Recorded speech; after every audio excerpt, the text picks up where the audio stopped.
மதுரை முழுவதும் என்னன்னா முதலாவது பெரிய பிரச்சனை வந்து கழிவு நீர்களை வெளியேற்றும் பிரச்சனை. மதுரையில் இது வரைக்கும் எந்த பெரிய திட்டங்களும் இல்லை. மதுரை இவ்வளவு பெரிய மாநகராட்சியில கழிவு நீர்களை வெளியேற்ற வேண்டிய எந்தவித பெரிய திட்டமும் இல்லை. கழிவுநீர் வெளியேற்ற வேண்டிய திட்டம் மதுரை மாநகராட்சி முழுவதும் இருக்கு. முதலாவது பிரச்சனை அது. அதற்கப்புறம் சாலை, குடிநீர், இது மூன்று வந்து பிரதானமாக செய்யப்பட்டிருக்கு. அதுக்கு அடுத்து வந்து கடந்த ஆண்டுகளில் வந்து இந்த ப்ராப்பர்ட்டி டேக்ஸ், சொத்து வரிக்குள்ள பயங்கர ஊழல் வந்து அசஸ்மெண்ட்டில் நிறைய அளவில் ஒரு முறைகேடு நடந்திருக்கு. ஸோ இதெல்லாம் சரி செய்யப்பட்டு, ஏன்னா முதல்ல கார்பரேஷனுக்கு வருமானம் வரணும். எவ்வளவு தூரம் அதில் இழப்பீடு ஏற்படுகின்ற கணக்கிடும் பணிகளை வந்து துவக்க வேண்டும் என்று நேற்று கேட்டுக்கொண்டோம்.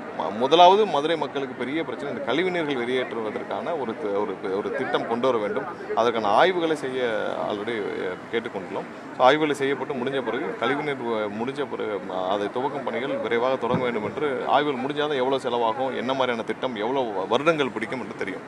கொஞ்ச நாளாவே பணிகள் வந்து கொஞ்சம் தொய்வாக தான் நடந்துட்டு இருக்குது. திட்டமிட்டபடி கும்பாபிஷேகம் நடக்குமா? பணிகள் முடிவு இல்லை, அதோடைய அமைச்சர் வந்து நேற்று கூட அது சம்மந்தமாக பேசியிருக்கிறோம். அவர் ஹெச்ஆர்என்சி அமைச்சர் வந்து இதை பார்வையிட்டு இருக்காங்க. அவங்களுடைய அதிகாரிகளிடம் ஆலோசனை செஞ்சுட்டு வராங்க. விரைவில் நாங்களும் அது இப்போ என்னென்ன பணிகள் எவ்வளோ பெண்டிங் இருக்குது, எவ்வளோ சீக்கிரம்னா கண்டிப்பாக திட்டமிட்டபடி எந்த தொய்வு இல்லாமல் நடக்கும்.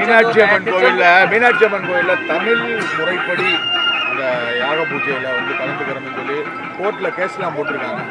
அது சம்மந்தமாக அரசுக்கு எதுவும் தகவல் சொல்லியிருக்காங்க? இல்லை, இது வரைக்கும் அந்த என்ன ஃபைல் பண்ணியிருக்காங்கன்னு பார்க்கல. பட் எல்லா இடத்துலையும் தமிழ் முறைப்படி செய்கிறதுக்கான எந்த தடையும் இல்லை. ஆல்ரெடி செஞ்சுட்டு தானே இருக்காங்க. எல்லாம் தடை இல்லை. திருச்செந்தூர் மதுரையில் மீனாட்சி அம்மன் கோயிலும் சில முறைகேடுகள் நடக்கிறதாக தொடர்ந்து பக்தர்கள் புகார் தெரிவிச்சுட்டு தான் இருக்கிறாங்க. அது சம்பந்தமாக நடவடிக்கை எடுக்கிறது இல்லை, எங்கெங்கெல்லாம் முறைகேடு இருக்கோ அதுக்கான ஆய்வு நடைபெற்று வருது. கண்டிப்பாக கோயில்களில் போன தடவை அரசில் நிறைய முறைகேடு இருக்கிறதாகவும், அதுவும் இந்த தங்கம் கோல்டு டெபாசிட்டில் முறைகேடு நடந்தாலும் பழைய புகார்கள் வந்திருக்கு. அனைத்தையும் ஆய்வு செய்யப்பட்டு வருது. ஏன்னா கோல்டு டெபாசிட்டில் என்ன மாதிரியான ஒரு இது கடைபிடிக்கப்பட்டது, கோயில்களுடைய நிதியில் எப்படி அவங்க வந்து யூட்டிலைஸ் பண்ணாங்க, என்னென்ன மாதிரியான யூட்டிலைஸ் பண்ணாங்க, கோல்டு டெபாசிட் ரொம்ப அவசர கதியில் நடந்ததாக போன ஆட்சியில் நிறைய புகார்கள் வந்தது. நிறைய இடத்துல நிதிகள் தவறாக முறைகேடாக பயன்படுத்தப்பட்டதுன்னு சொல்லியிருக்கு. ஸோ அனைத்தையும் அந்த அமைச்சர்கள் ஆய்வு செய்துட்டு வராங்க.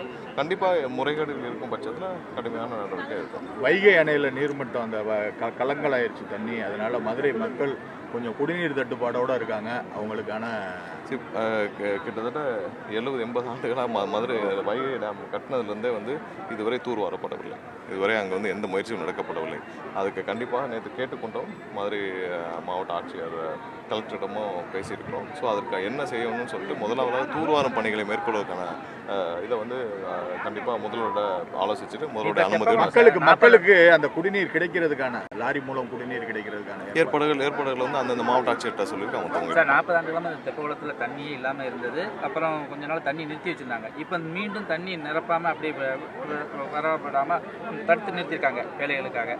அது மீண்டும் நிரப்பினா இங்கே நிலத்தடி நீர் மட்டம் உயரும் அப்படிங்கிற மக்கள் கண்டிப்பாக நிலத்தடி நீர் மட்டம் வந்து மதுரை மாவட்டத்தில் தேனி மாவட்டத்திலையும் 1000 அடி கீழே பல பகுதிகளில் போயிருக்கு. ஸோ நிலத்தடி நீர் மட்டத்தை உயர்த்துவதற்கான ஒரு தொலைநோக்கு பாதை திட்டங்களை செயல்படுத்துவதற்கான ஆய்வுகள் செய்யப்பட்டு வருது. பிளே ஸ்டோர் மற்றும் ஆப் ஸ்டோரில் இருந்து பாலிமர் செயலியை QR கோடு மூலம் பதிவிறக்கம் செய்யுங்கள். செய்திகளை உடனுக்குடன் பெறுங்கள்.